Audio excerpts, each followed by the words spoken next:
सब झटक लूंगा। हैं? हाँ? सब ले लूंगा।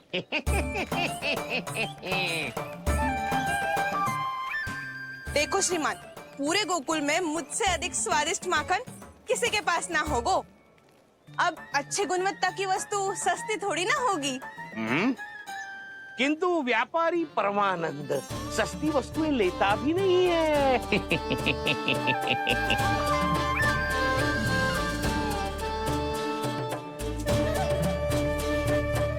एक बार फिर सोच लो श्रीमान, हर मक्खन के मटके के बदले पूरे 2 सिक्के लेती हूँ मैं।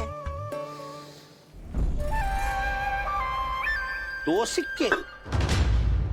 कहीं अधिक तो ना बोल दियो मैंने?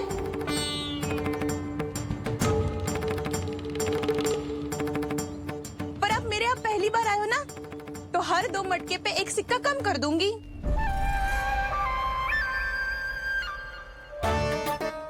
चार मटकी लोगे तो 1 और सिक्का कम कर दूंगी, लेकिन इससे अधिक कम कर ना पाऊंगी। छूट देकर मूल्य आधा कर रही है आप। मैं तो 2 गुना मूल्य देने के लिए तैयार हूँ।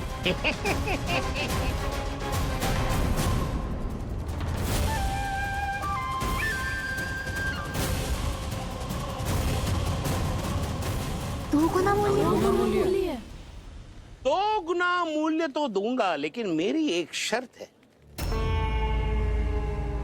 सारी की सारी मटकियां चाहिए मुझे।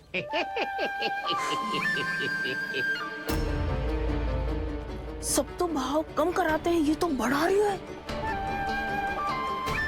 हाँ तो जे भी कोई पूछने की बात है, जे ले लो, जे ले लो, जे सारी की सारी मटकियां आपकी। लोभ में आकर लिया गया कोई भी निर्णय लाभकारी ना होता लल्ला। अच्छा जे बता, जो लोभ में आके तूने जे सारे लड्डू खा लिए तो क्या होगा? क्या होगा मैया? पेट दुखेगा लल्ला।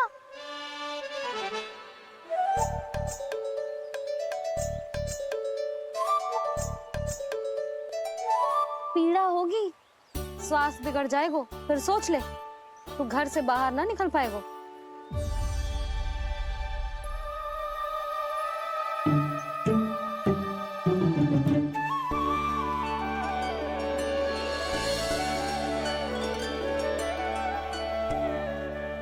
ये नारायण, लोग तो सच्ची में बहुत भयंकर है। इससे तो बच के ही रहना पड़ेगा। पर बचा कैसे जाए?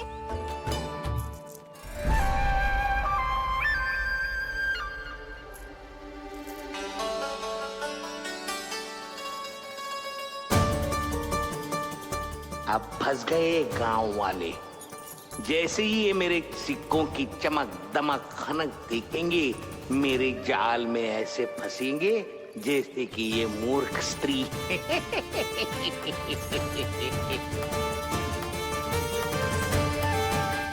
ये लीजिए, सामान्य मूल्य से 2 गुना मूल्य। अच्छा मूल्य दूंगा तो ही तो अच्छी वस्तुएं मिलेगी ना मुझे।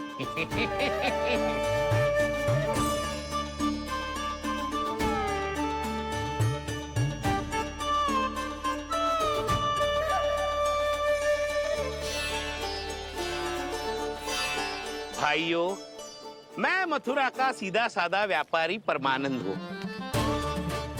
मेरी मिठाइयाँ विदेशों के अनेक राज्यों में बेची जाती है, इसलिए मुझे सदैव सर्वोत्तम दूध के उत्पादों की आवश्यकता होती है। तो जैसे ही मुझे पता चला कि गोकुल में दूध के सर्वोत्तम उत्पाद मिलते हैं, मैं यहाँ चला आया। अब जिसे भी मेरी तरह धन अर्जित करना हो, उज्जवल भविष्य बनाना हो, वो मेरे साथ व्यापार कर सकता है। बस आपको मुझे एक वचन देना होगा। अपने आराध्य नारायण का नाम लेके प्रण करना होगा कि आज के बाद आप अपना सारा दूध, दही, मक्खन, घी मुझे और केवल मुझे ही देंगे।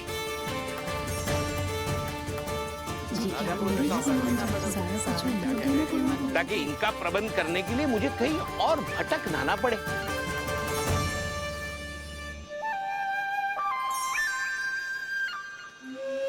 जो एक बार लोभ के जाल में फंस गया वो फिर कभी बाहर नहीं आ सकता। अधिक से अधिक और अधिक और अधिक पाने के लोभ में अपना सब कुछ खो बैठता है।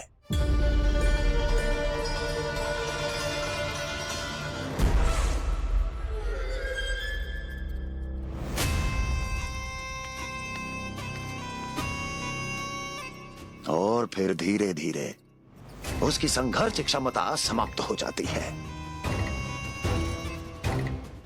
और फिर जो बचता है वो यमदूत की प्रतीक्षा करने वाला केवल एक जीवित शव और कुछ नहीं।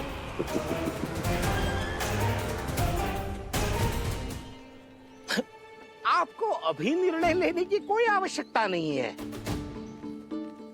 मैं परसों सूर्यास्त के समय एक बार फिर आऊंगा, तब आप अपना निर्णय मुझे बता दीजिए। किंतु मेरे साथ व्यापार करने पर क्या होगा इसकी मैं झांकी दिखाऊंगा आपको।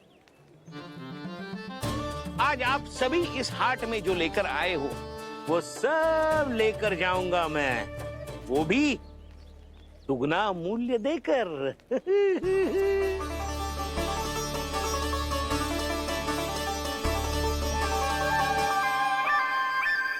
मैं तैयार हूँ व्यापारी जी। तू खड़ी खड़ी मुँह क्या देख रही है? जा सारी मटकियाँ लेके आ। हाँ मैया।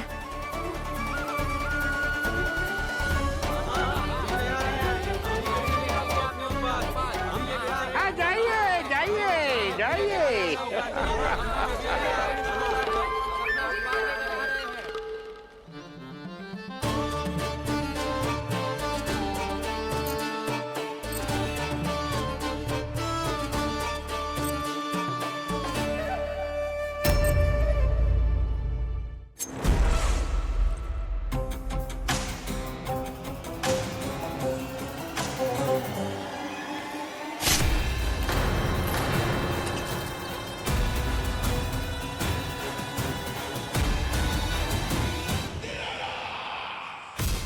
बस इसी तरह जब गोकुल के वासी थक हार कर मेरे चरणों में गिर जाएंगे, क्षमा मांगेंगे, गिड़गिड़ाएंगे, दया की गुहार लगाएंगे,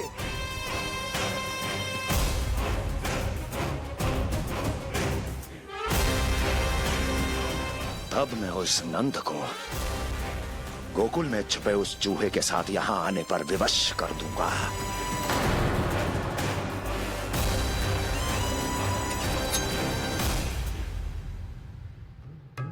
इसे तो मैंने प्राण दान दे दिया,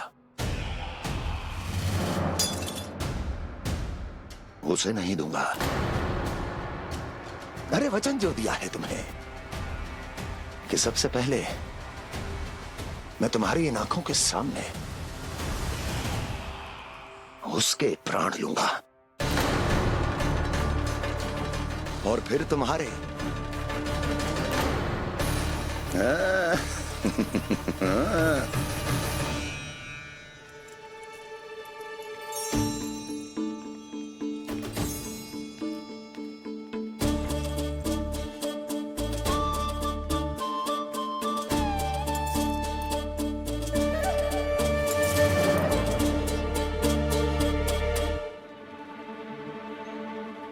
आपके सिक्के? अब कौन उतरे, कौन झुके, कौन उठाए, रहने दीजिए। ऐसा समझेंगे धरती माता को दान दे दिया। चलो भाई चलो।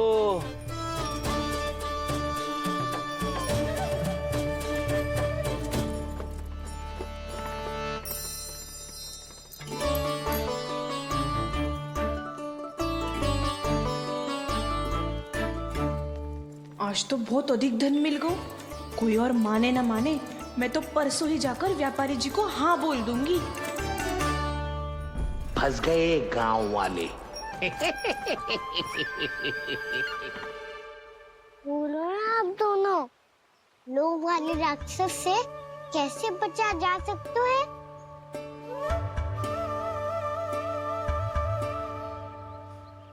संतुष्टि से। ये संतुष्टि कौन है? संतुष्टि एक साधारण सी कला होती जिसमें प्रवीण होने के लिए एक बात सीखना आवश्यक है कि हमारे पास जितना है उतने में प्रसन्न रहना चाहिए। पर अधिक मिल जाए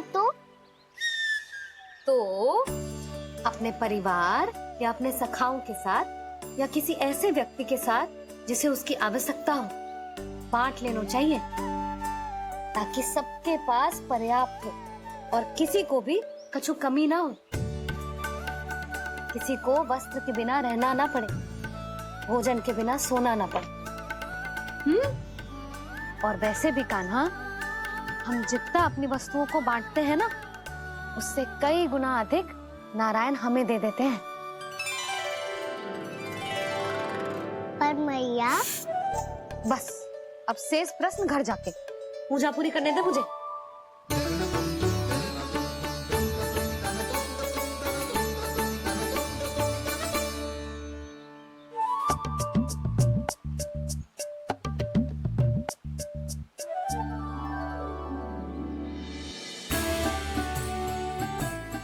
मैया ने भोग चढ़ाने तक ठहरने को कही थी, अब तो चढ़ गो भोग।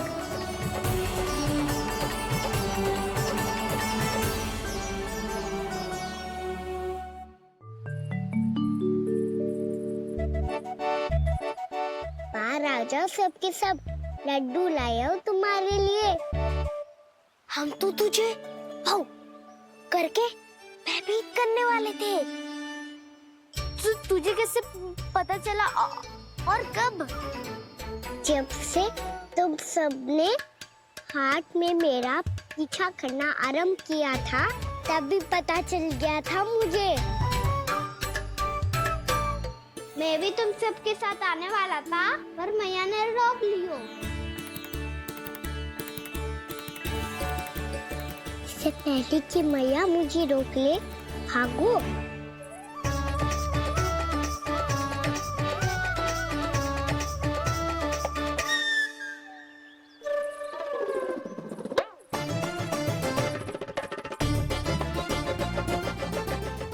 भागो और लड्डू भी ले गो।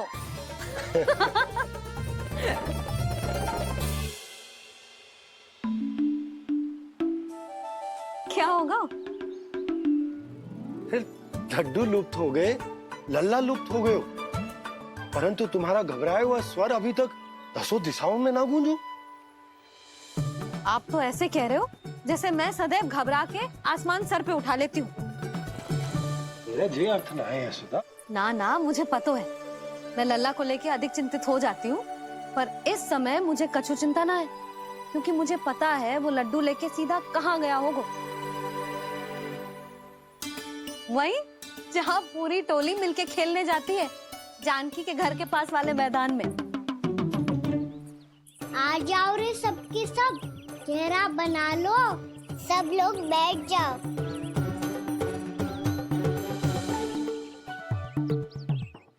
वहीं पेड़ के नीचे बैठ के सबको लड्डू बांटे गोजे। लो मधुमंगल, ले सुबल,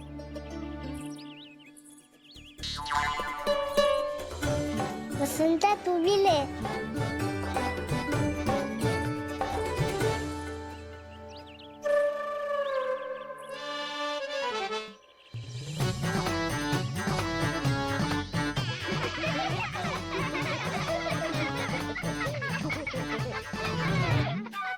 सुनी ना मैया ने क्या की?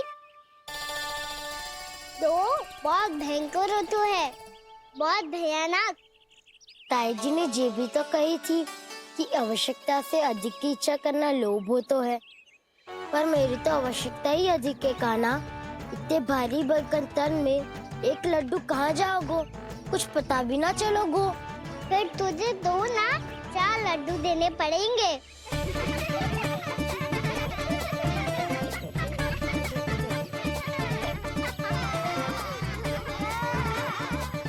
जितना उपवास करना है कर लो, पर लड्डू तो दो।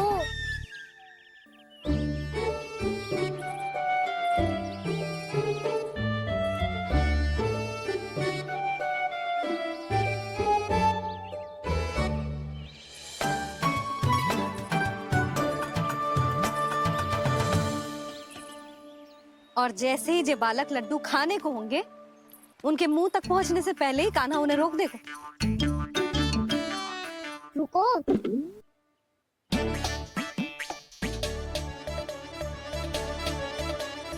रुक क्यों दियो कान्हा? दाऊद को तो आने दो बसंता। उनके बिना कैसे खा सकते हम अकेले अकेले?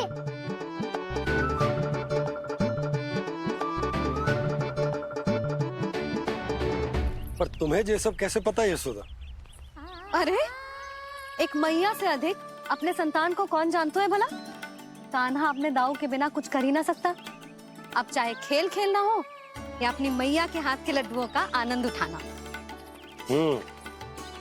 जहाँ कान्हा होगो, हाँ उसके बलदाऊ को तो होनो ही है। विलंब की आशंका से घबराओ मत, मैं आ गया हूँ।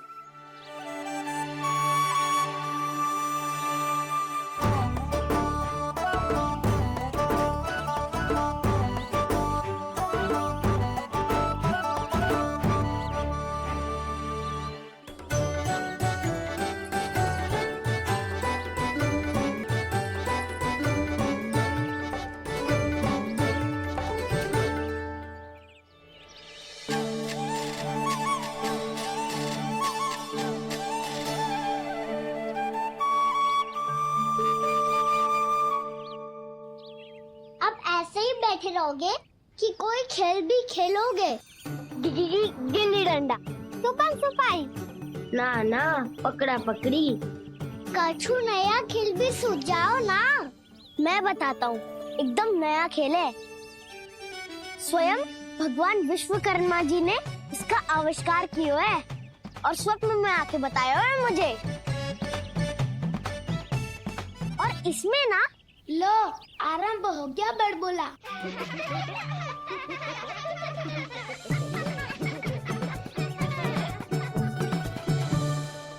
अरे पर खेल का नाम तो बता उज्जवल। खेल का नाम है साथी दौड़।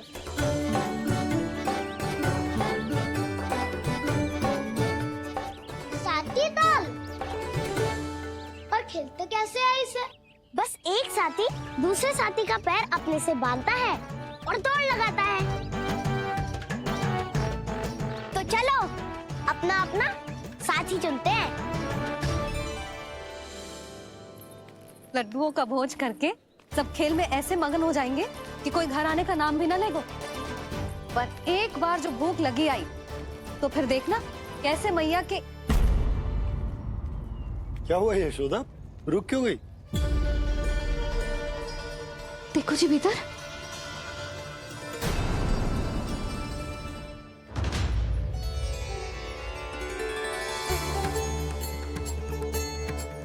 ये कौन है? जैसे साक्षात मैया लक्ष्मी।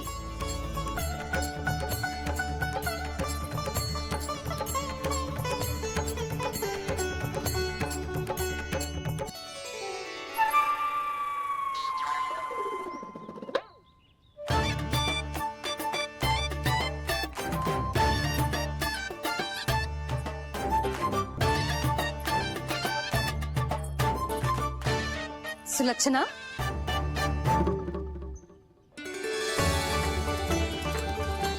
जशोदा जी, नंदराज। नारायण नारायण। नारायण नारायण। वो साधु महात्माओं की तरह अपना भविष्य देख रही थी। दोनों हाथों से धन बरस रहा था। स्वर्ण के सिक्कों के सागर में तैर रही थी। लग तो है दीवा स्वप्न देख रही थी। और सुलक्षणा बताओ, कैसे आना हुआ, वो भी इस वेशभूषा में? अच्छी लग रही हूँ ना मैं, रानी जैसी? क्षमा करना, वो तो आप हो ना। अब बताओ भी, ये सब क्या है? जे ही तो धनवान बनने का संकेत है जशोदा जी। अब बहुत सारा धन आएगो तो धनवान दिखना भी तो चाहिए कि ना। कहना क्या चाहती हो? जे ही के साक्षात कुबेर भगवान आए हैं गोकुल को समृद्ध करने। हैं?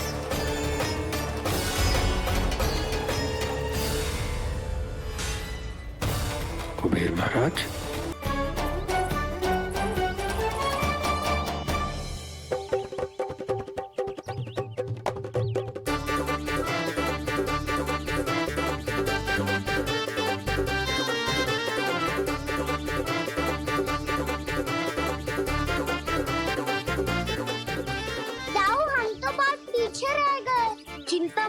कहा ना, दौड़ के आरंभ में ही सारी शक्ति लगाने से हारने की आशंका बढ़ जाती है।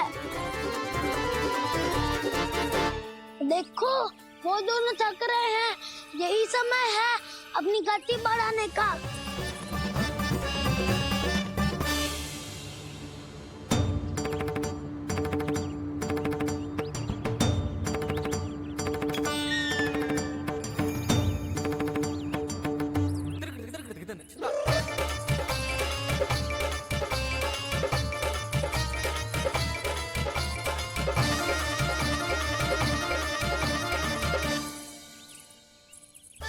लो, हमारी जोड़ी सबसे पहले पहुंच गई।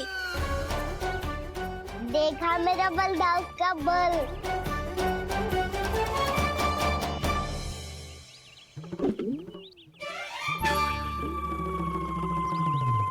ताऊ, वो देखो।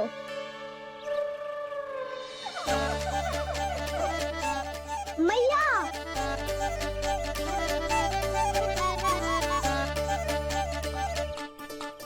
अपने परिवार या अपने सखाओं के साथ या किसी ऐसे व्यक्ति के साथ जिसे उसकी आवश्यकता हो, बांट लेना चाहिए ताकि सबके पास पर्याप्त हो और किसी को भी कुछ कमी ना हो, किसी को वस्त्र के बिना रहना ना पड़े, भोजन के बिना सोना ना पड़े।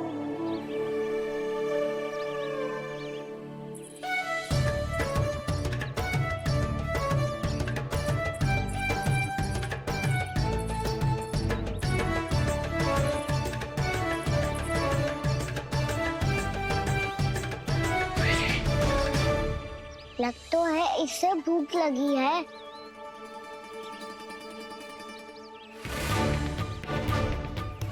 मेरी और क्या देख रहे हो? तुम्हारी पोटली में कुछ तो होगा, दे दो उसे। मेरे नैना मैया ने क्या की थी? जितना हम किसी और को देते हैं ना, उससे अनेक गुना नारायण हमें वापिस कर देते हैं।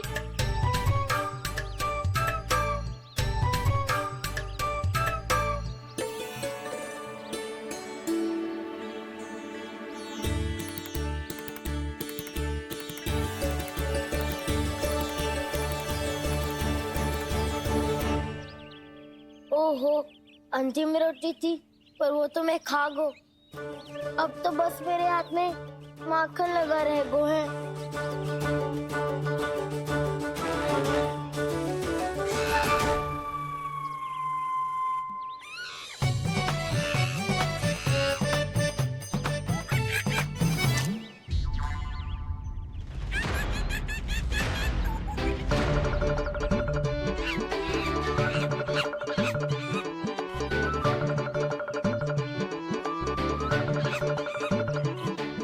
क्षमा करना सखा,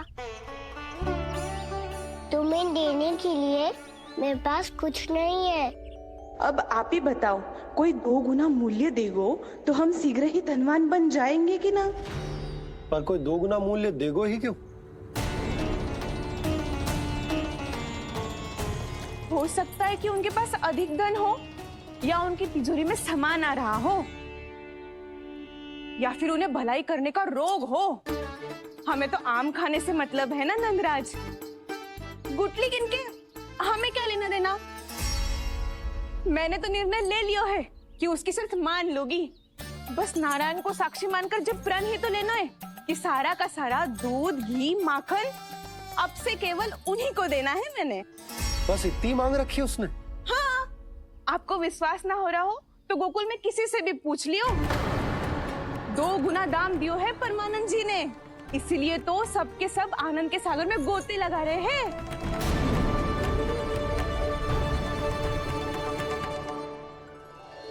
हे नारायण, सुनी है गांव वालों को 2 गुना लाभ हुआ है आज, पर मैं तो माखन बेच ही ना पाई क्योंकि हाट जाने के लिए कोई साधन ही ना मिलो मुझे। ये नया माखन अभी अभी बनायो है मैंने। प्रतिदिन जो माखन निकालती हूँ सबसे पहले आपको चढ़ाती हूँ, ये सोचकर कि कभी तो आपकी कृपा होगी, पर जाने आपका आशीर्वाद कब मिलेगा मुझे, पर जाने कब आपका आशीर्वाद मिलेगा मुझे। यदि इस बार भी मेरा माखन बेकार हो गई हो ना, तो सच्ची कह रही हूँ, कल से भोग में आपको कुछ भी ना चढ़ाऊंगी मैं। कल से भोग में आपको कुछ भी ना चढ़ाऊंगी मैं। कान्हा, मुस्कुरा क्यों रहे हो? वानर महाराज की भूख कैसे मिटानी है पता है मुझे। कैसे? माखन से। और माखन कहाँ मिलेगा? सावित्री मौसी के घर से। तो क्या तुम फिर से माखन चुराने की सोच रहे हो? दाऊ, मेरी बात प्रश्न ही नहीं उठता, इसकी अनुमति नहीं दूंगा मैं। गोकुल वासियों को ऐसा वचन देने की अनुमति ना दे सकता मैं। बिना सोचे समझे कैसे वो किसी अपरिचित व्यापारी के शब्दों पर विश्वास कर सकते हैं?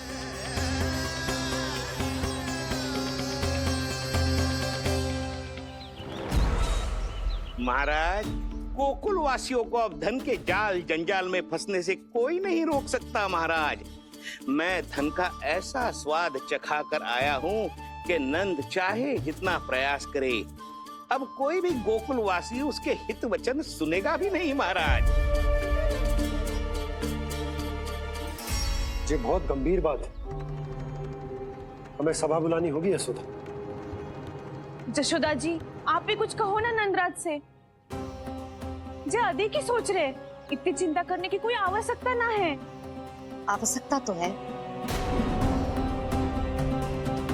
तो जब कोई लोभ के जाल में फंस जाता है तो उसका बाहर निकलना असंभव है, किंतु फिर भी अपनी दृष्टि चौकन्नी रखना और कान गोकुल में होने वाली हर हलचल पर, क्योंकि मैं नहीं चाहता कि उस छलिया विष्णु अवतार का कोई भी छल मेरे मार्ग का रोड़ा बन पाए। अवश्य महाराज।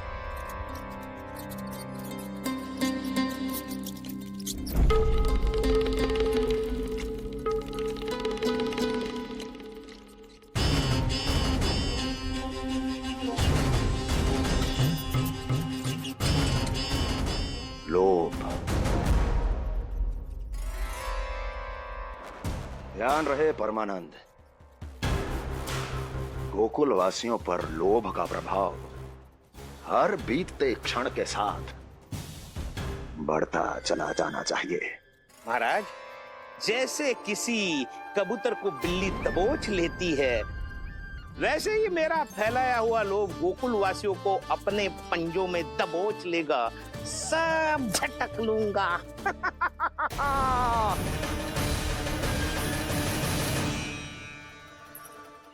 इससे पहले कि माखन पीला पड़ जाए, उसे आंच में तपाकर घी निकाल लेना चाहिए ना, तो पूरा का पूरा माखन बिगड़ जाता है।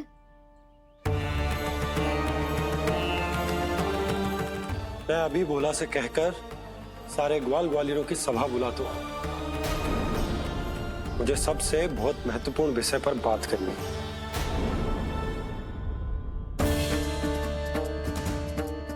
मति भ्रष्ट हो गई थी मेरी, जो यहाँ चली आई। अब कहीं ऐसा ना हो कि मेरा धनवान बनने का स्वप्न धरा का धरा रह जाए। सुलक्षणा, चिंता मत ही करो। अरे हम सबसे पहले तो वे अन्न के बारे में सोचते हैं। वे गोकुल वासियों को लोभ के फेर में कछु अनुचित ना करने देंगे। कहा ना मैंने, तुम्हें कुछ भी अनुचित करने नहीं दूंगा। दाऊ हूँ तुम्हारा। हाँ तो अनुचित बात करने देना दाऊ। पर मैं तो भलाई करना चाहता हूँ। भलाई? किसी की अनुमति या सहमति के बिना उसके यहाँ चोरी चुप के माखन खा लेना भलाई नहीं, चोरी कहलाती है। सखाओ, तुम ही बताओ, किसी भूखे प्राणी के लिए भोजन की व्यवस्था करना माखन चढ़ने के स्थान पर किसी का पेट भरे, वो क्या तो है? भलाई। किसी की मन की इच्छा पूरी करना क्या हो तो है? भलाई। ठहरो ठहरो, चोरी करके किसकी मन की इच्छा पूरी करोगे तुम?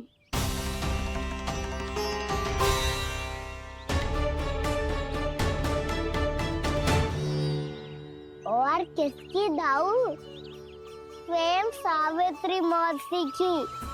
वही तो चाहती है कि मैं उनके घर आऊं और ढेर सारा माखन खाऊं।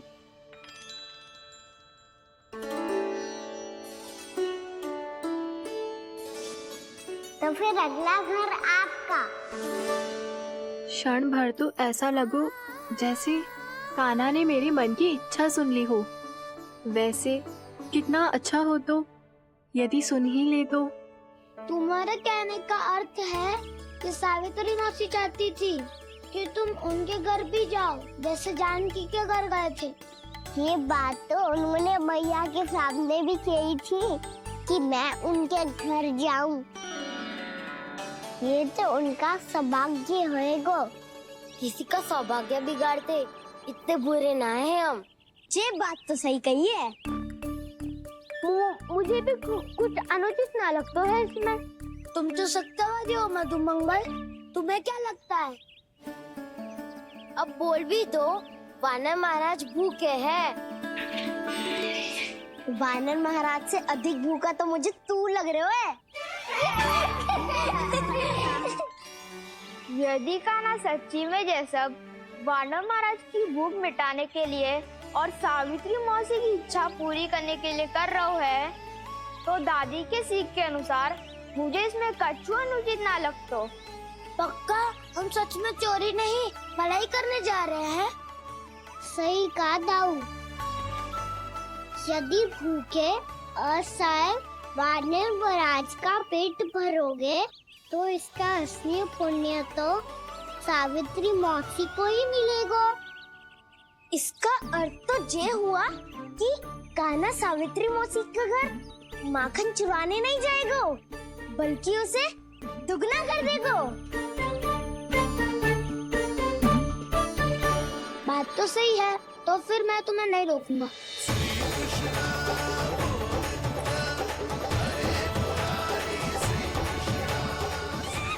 पर इस बार हम तुम्हें अकेले न जाने देंगे सखा। हाँ, हमें भी पुण्य अर्जित करना है और माखन भी।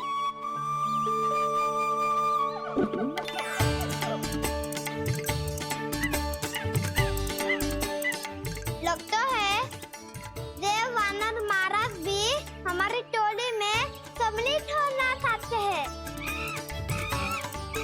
तब तो ये सबको ये कला सिखानी पड़ेगी। सही कहा सका। अच्छे काम का प्रचार प्रसार तो होना ही चाहिए ना।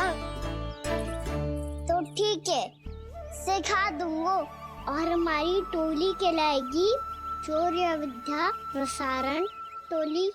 और कान्हा तू बन जाइयो इसका अध्यक्ष और दाऊ बनेंगे उपाध्यक्ष। मुझे स्वीकार है। चौर्य विद्या प्रसारण टोली की जय। चौर्य विद्या प्रसारण टोली की जय। और सुनो क्या करना है और कैसे।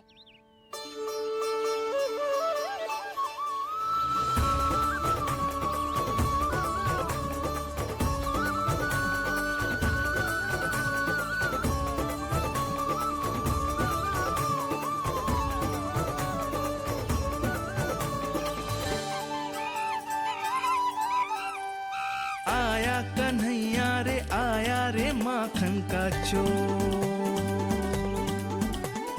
रोके रुके ना ये सरपट लगाता है दौड़।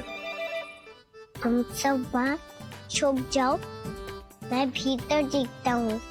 ना ध्वनि कोई हो ना पता कुछ लगे, आए चुपके से ग्वालों की टोली। चाहे कितना बचाओ छिपाओ कहीं, सारा मक्खन ये कर जाए खाली। मुख से तो लगता है सरल ये बड़ा भीतर से चंचल ये छल से भरा है ये नटखट बड़ा चिकचोर।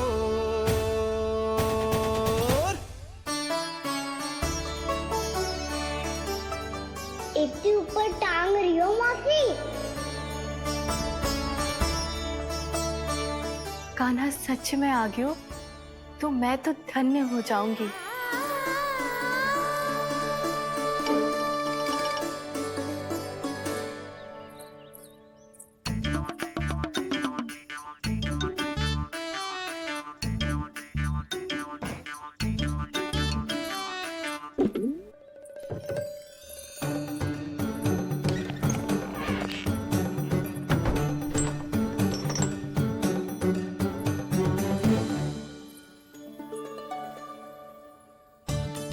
मन तो करता है सारा दूध दही माखन उसे बुलाकर अपने हाथों से खिला दूं।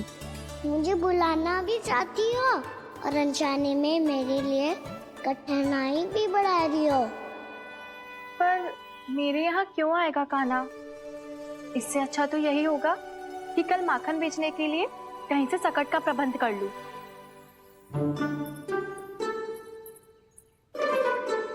छुप जाओ छुप जाओ।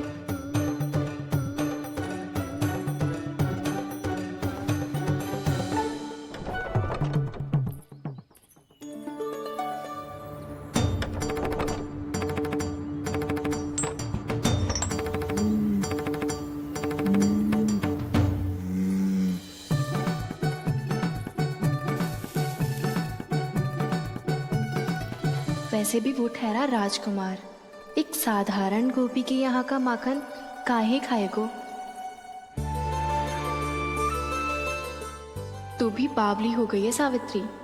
कान्हा आना भी चाहे तो इतनी दूर आएगा कैसे?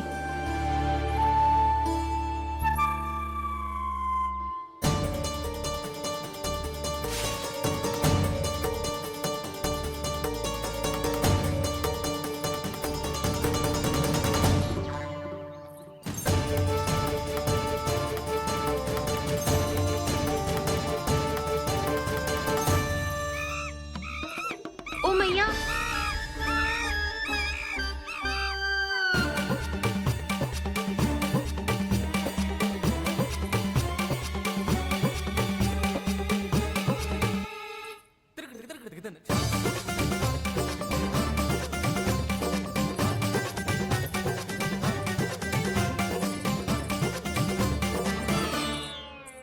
सब खड़े हो जाओ।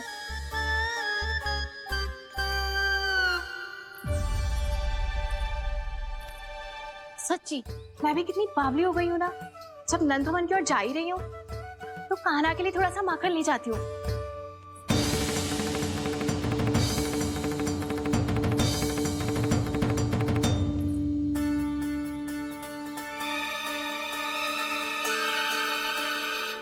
कान्हा, यहाँ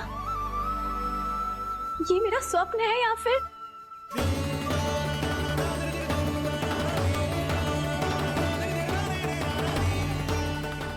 ये सारे बालक यहाँ क्या कर रहे हैं कान्हा के साथ?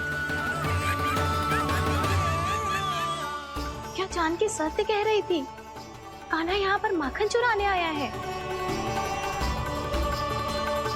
मुझे स्वयं जाके इसे माखन खिलाना चाहिए।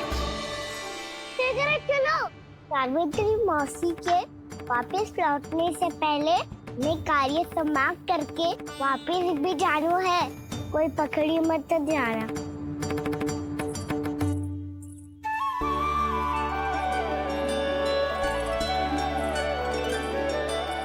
ये मुझे देख के भागो तो ना, ये जो कर रहा है, जैसे कर रहा है, मुझे करने देना चाहिए।